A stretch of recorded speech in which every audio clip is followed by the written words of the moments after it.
TOA community, welcome back. Robert Linkul, trainingtheolderadult.com. I want to talk to you today about a new article that I found here. Not super new, about a year ago. But the conversation, this website came across a couple of different topics, and I thought, oh, this is a good one. I really like this article, the way that it's written, and the message that it sends. Let me start off by saying I'm not a female, and I have not gone through menopause, and I don't know what it's like to go through menopause, and I'm not going to assume that I know, or that I know what's best for you, or that I, have some type of insight that is different because of any kind of personal experience. All I have is I've worked with, about 100 females over my career, and majority of them have gone through menopause. And as we have trained, I have found that these strategies with resistance training and some of the other strategies suggested in this article have worked very well for most of them. So I found this to be very well written in delivering the message, and some good discussion points that we could have with the idea of simply educating. Okay, but again, I have not gone through any of these experiences. Now, I have had my thyroid taken out and my parathyroid taken out, and have jokingly gone through something that I call menopause, where I had to go through a thermoregulation experience, basically finding the right medications to help me regulate my body temperatures and my sensitivity to heat, especially having hot flashes constantly that would bring on migraines and etc. So I've had experience, but I have no idea what it feels like to go through actual menopause. So let's discuss a little bit why weightlifting, really it should say resistance training, okay? But weightlifting is beneficial before and after the menopause, which is often referred to in this article as the menopause, okay? Weightlifting is a term that means clean and jerk and snatch, okay? These are two lifts that are performed in the Olympic Games. Clean and jerk, you bring the bar from the floor to your shoulders to overhead. The snatch, you have a wider grip, you take it from the floor directly over your head in one action. Snatch is a much harder lift to do. And those two lifts combined is called weightlifting. So when you see the term weightlifting, or when I see the term weightlifting, that's what I think of, is Olympic lifts, okay?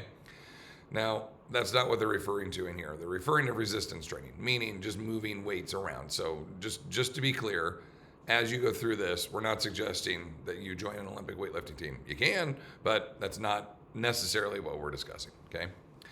All right, many women begin to experience symptoms of menopause right around age 50. Hormones begin to fluctuate, change occurs.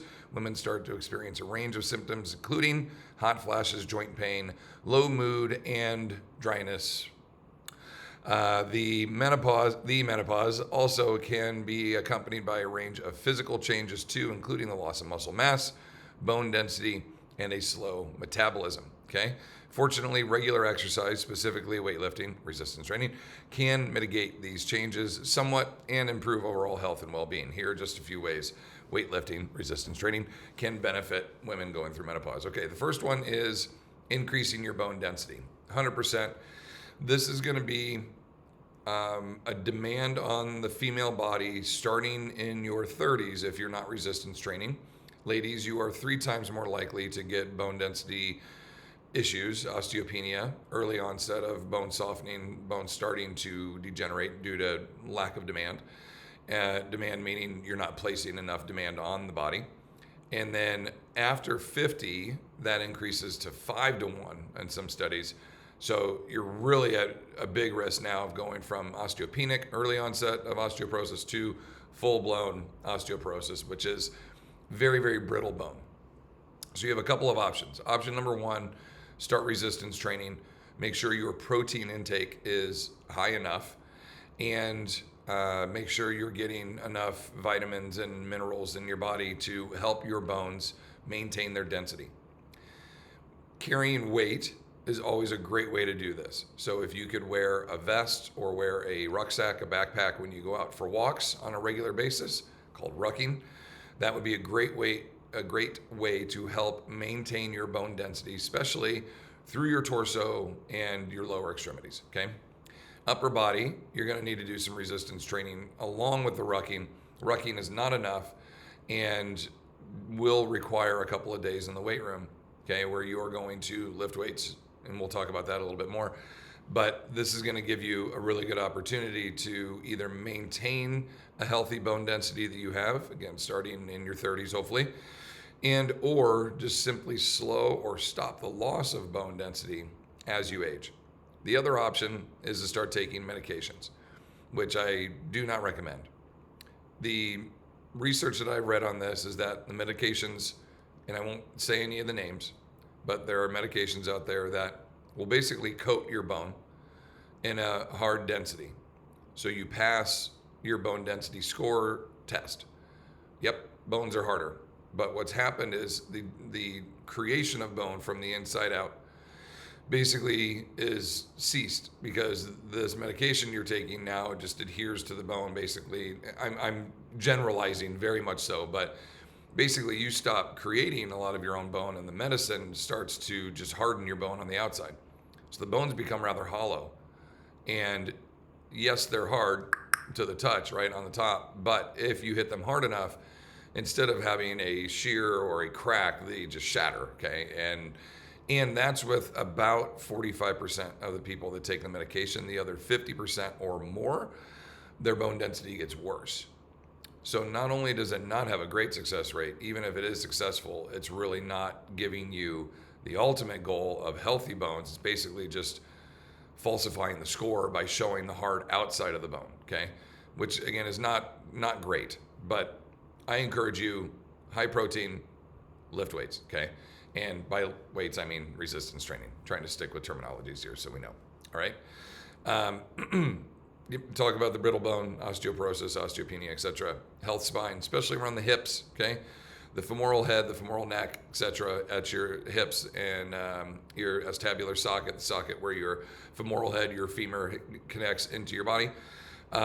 These are all very vulnerable areas, especially as you age, especially if you fall and there are breaks that occur. This can be rather damaging, life-altering. So these are high focused areas. Protein intake, just to remind you, whatever your body weight is, let's say you weigh 132 pounds, that would be 60 kilos. Okay, if you're converting pounds to kilos, it's by 2.2, divide by 2.2. So 60 kilos, whatever your body weight is in kilos, that's how many grams of protein you should get on a daily basis. This is very general, okay, but it just gives you a starting point. So if you have 60 grams that you need to get in the day and you eat 4 times a day, that's about 15 grams of protein per meal that you should be getting. Now, you could do a big shake in the morning and get 20 of those right out of the way with a shake, and then have some other, foods and fruits and veggies and meats and whatever else you have through the day. There are ways to get protein that does not come from meat, so I'm not suggesting everybody has to eat meat, but you can, okay? And your leaner, less fat, based meats like elk or venison, deer, etc., buffalo are all great ways to get, good high protein and rather low fat intakes. Your red meats are going to be a little fattier. Your whiter meats like pork and such are going to be very fatty. So just consider that as you seek your protein consumption, how you want to take it in. And then there are, vegan options and vegetarian options and everything in between, okay? Maintaining muscle mass, as they suggest right away, falls, fractures, injuries, etc. These become greater because your body's becoming much more vulnerable as the bones get dense, the joints get lax, the ligaments start to relax, and you're kind of like the perfect combo at this moment as you're going through menopause to experience a fairly catastrophic injury. Now, is it going to continue after your menopausal symptoms stop? Yeah, that risk is going to continue unless you do something about it, and that's where, again, this resistance training component, weightlifting, we use their terms, continues to aid us in building muscle mass. Just a quick understanding of this. Think of like a puppet, okay, and your puppet, it needs to be articulated and moved around. The strings that are attached to the arms, those strings are the muscles. They're going to move the body around. And then the attachment points for the string to the extremity, those are the tendons. Those tendons hook the muscle to the bone. And then from bone to a bone, that's a ligament. And any of those tendons, ligaments, muscles, bones, those are all affected through this aging process, but through the menopausal process, the ligaments can start to get loose in the joint, and so injury can occur. The tendons can start to get loose, so muscular injuries can occur. The bones can break or get soft, as we talked about before, and then the muscles simply get weak. Your posture starts to fail. Your ability to be able to do things, decreases. That's called sarcopenia. You've now lost muscle mass to the point where you don't walk as quickly or as stable or as long of a gait step. You can't stand up as tall as you used to. Maybe you struggle to get up and down stairs or up and down off the floor or pick up weights that you used to be able to, or to carry your groceries. All of these kind of daily life strengths really become a struggle. And, the return on investment here for some resistance training 2 to 3 days a week, 20 to 30 minutes in each bout, has this massive effect on your body's tendons, ligaments, muscles, and bones. Okay. Plus, if you work at like a decent rate while you're lifting, exercise to exercise to exercise to exercise, those efforts, when you go to a lift, start to spike your heart rate, and then you recover, and then you go to the next exercise and it spikes your heart rate, and then you recover, and then in the next one. And so you start to do these little undulations. Those create higher bouts of intensity, lesser bouts of intensity, higher bouts of intensity. So if you're doing that with weights in hand, that's called high intensity resistance training, HIRT. High intensity resistance training is one of the best, if not the best style format of training as you age to increase tendon and ligament health, muscle mass, and bone density. Also training your cardiovascular health, cardiovascular system at the same time. So we're reducing the risk of stroke and heart attack, but also building muscle mass, bone density, joint and ligament, security, etc. Okay. So lifting on a regular basis, 2 to 3 days a week. I would start with 2, at least 48 to maybe 72 hours in between each training bout, and then start to increase that. Now, the days that you're not lifting, you can walk and or ruck. If you want to ruck, I suggest you start with either a vest or a backpack and start with 4 to 6 pounds. I mean, really just start light. And a lot of clients too will do this and they go, man, I wore it on one of my clients yesterday, I wore it on a 4-mile walk and it really started to hurt my knees at the end. And I said, well, did I tell you to? No, you said just do a mile and then leave it and then do the rest. Yep, there you go. So as with anything, if you I'm going to take this extra 10 pounds, throw it on my back and go for my regular 3-mile walk, it's probably going to bang you up in doing that because you're not conditioned to do so. So start with 4 pounds or 5 pounds and go out a half a mile from your house and then turn around and come back and then drop your weight in the front yard and then go do the rest of your walk. Do 2 miles out and 2 miles back or whatever you normally do, okay? That case, you're basically your body learned to take one step. There's an extra 5 pounds, 10 pounds, 15, 20, 25, 30, 35, 40. With every, 100 steps, you're moving an extra 500 pounds. And as you continue to do that, you've moved a couple thousand pounds, if not more, while you went out on your walk. Well, there's the demand on your body that is not normal. So this is an overload that your body is going to then learn to adapt to.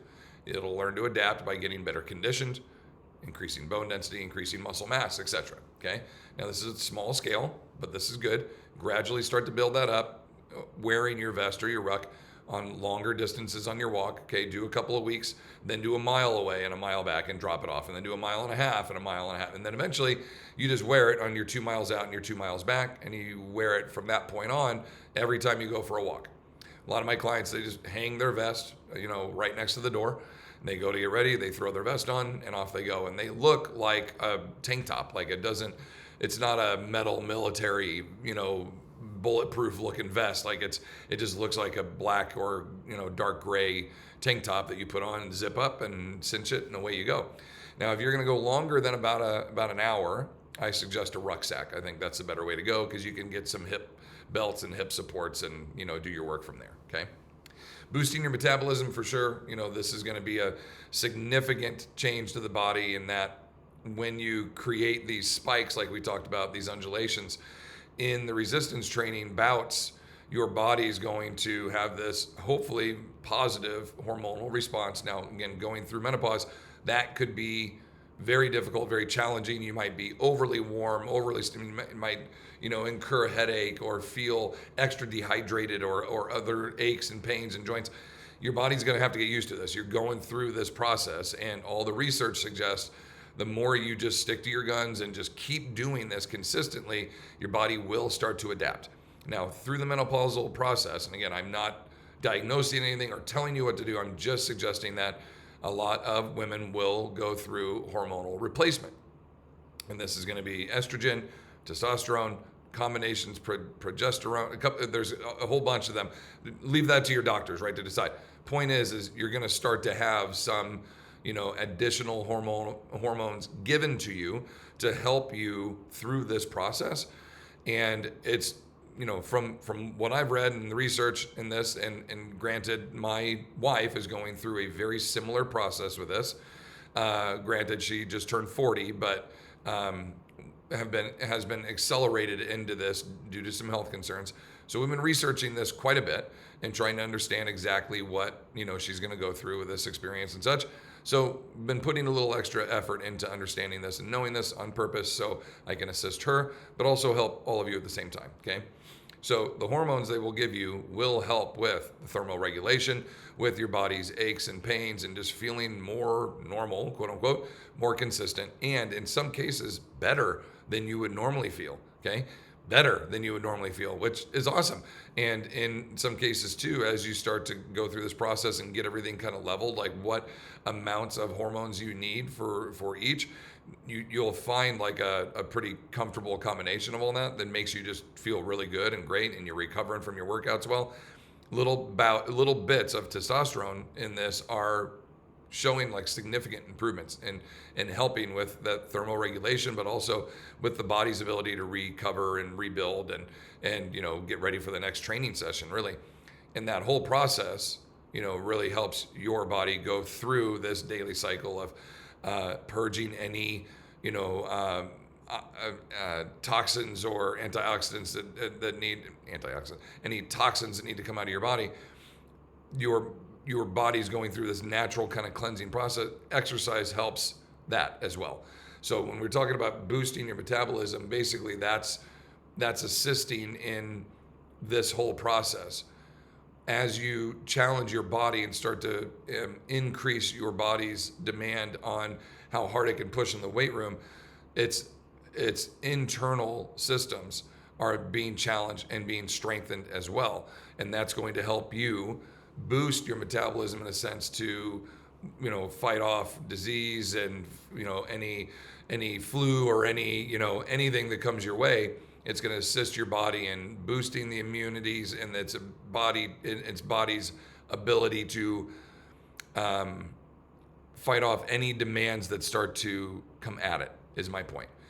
Now, you can see I'm dancing around this a little bit because I'm trying just not to get too deep into something, again, that I don't know a great deal about. But I understand that this is a very positive change in the body, especially through the menopausal first stages that can be really, really challenging in understanding, like, God, how am I going to feel on a daily basis? The better energies and the better immunity your body has, the better it's going to feel. So this is a big one, okay, and why we want people to resistance train on a regular basis, because it's going to help quite a bit. And that leads right into this one, is helping the mood, which is one of the greatest fears and a concern that you're not going to be who you once were, and that you're just constantly going to be, as my wife said it, like just bitchy the whole time. And I say that half jokingly, but those are her words and her concerns too, is you don't want to not be who you normally are, a joyful, happy, engaging person. But having this hormonal response, it's like on a monthly basis when we go through the cycle, you might experience some mood swing with that. Is that going to be a permanent thing now, that comes up? So it's a just concern, and from what research suggests is that's not the case. Things will get regulated and you will feel normal, and if not, in some cases, even better than you did before. So that's a good thing. That's a positive thing. But any exercise is going to assist in this, reducing anxiety, helping with any depression, assisting with better health and just body image and stimulus and cognition and all of this. it's a great thing to do on a daily basis. It's good for your routine. And then if you're exercising with others, this is also a social component now that is going to keep good regularity and energies in your day to day. The support of the team and a system is a very, very good thing to have, especially going through any type of major changes in life, let alone a bodily change like this. Okay, so really good information there. And the goal is to keep you, from having to take too many other medications in this. So the sooner you kind of get to a point where, yep, we're regulating, these are the hormones I'm going to take if you're doing that.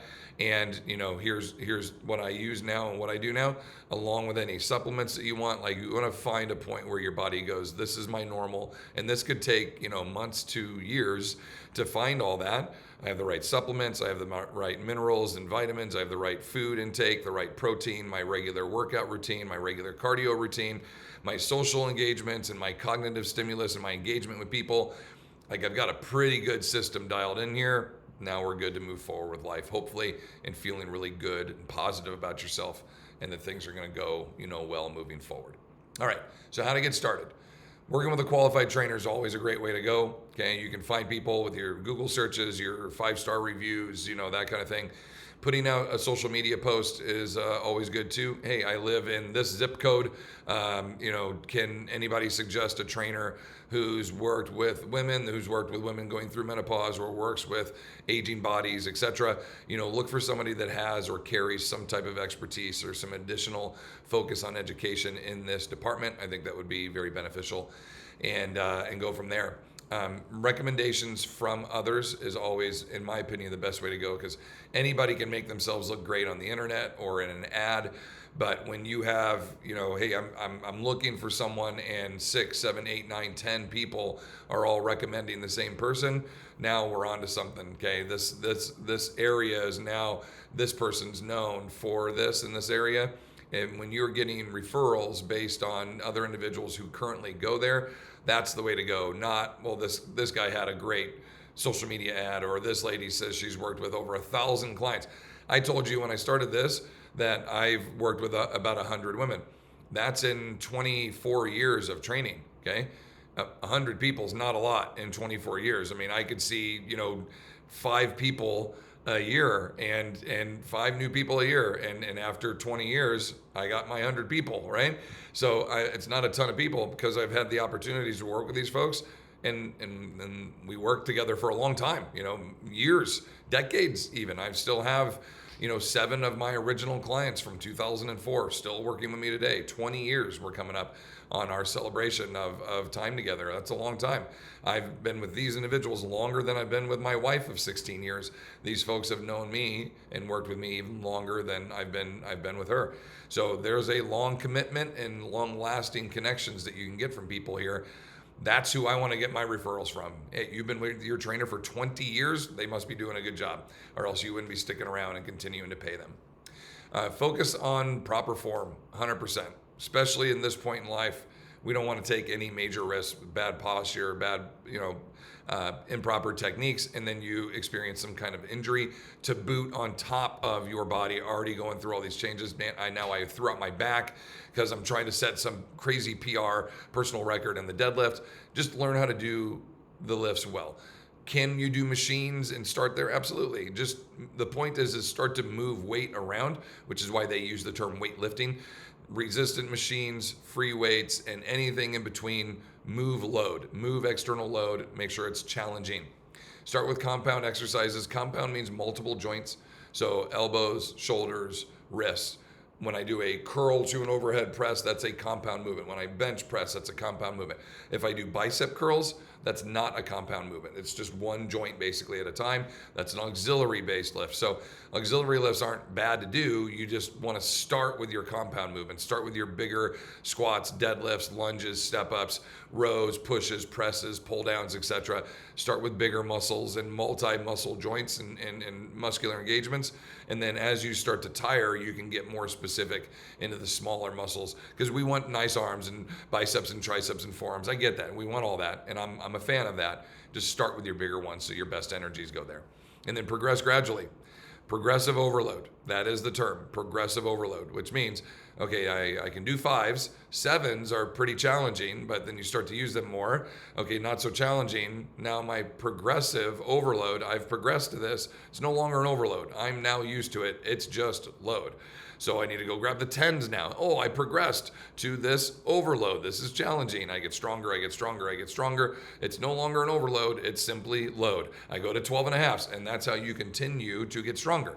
Now, at some point, you're going to say, I'm strong enough. And that might be doing a bench press with 30-pound dumbbells or 35-pound dumbbells. I would look at that and go, yeah, for you, 60 kilos, 52-year-old female, that's damn strong. Love it.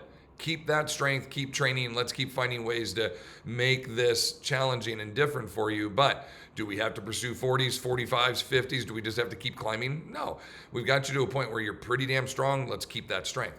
But if you're a 60-kilo, 55-year-old woman and you're bench pressing 10s, I'm going to say no, you got a long way to go. Like, you are capable of doing much more. Don't be afraid of this load. The load is what's going to make you better, okay? So pursue progressive overload.